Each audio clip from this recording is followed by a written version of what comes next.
Few people give much thought to how much work and tedious tweaking of slight lines and margins affect the readability of a book, magazine, or the website they are browsing.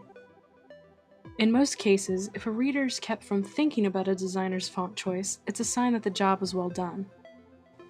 But as a designer, you need to know the terminology to discuss your designs with other designers or printers. Here's some essential type terminology and anatomy to help you talk type with other designers. Typeface is a broad term used to describe letter forms that have been designed to go together, such as letter forms for logos. A typeface can also be developed into a font. A font is a collection of characters from a typeface that share specific characteristics. Most of these include accents and other special characters. A type style is the further development of a font. Bold, italic, and light versions of a font would be considered type styles. Now let's talk about the little details that make up letter forms.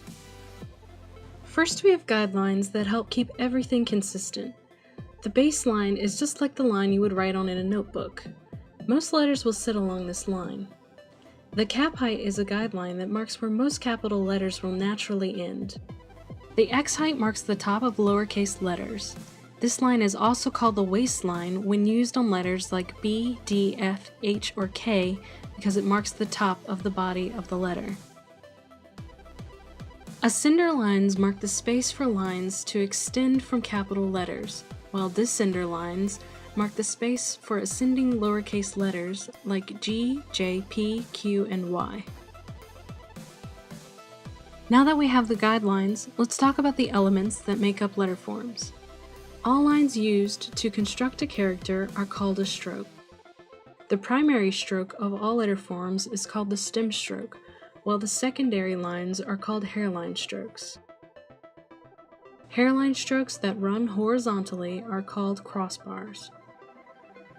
Hairline strokes that intersect a stem stroke are called a cross stroke. Letter forms also have body parts. Letter forms have arms, legs, and tails that extend from the stem stroke.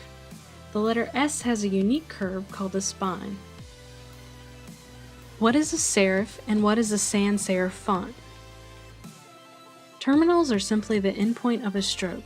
They come in a variety of shapes. Extensions off of the terminal of a letter form are called a serif. Sans serif fonts are simply fonts that have no serifs. Sans serif fonts can still have styled terminals like rounded, horizontal, or a teardrop shape. While there's far more to know about type, you now know some of the basic terminology to help you discuss your work with fellow designers.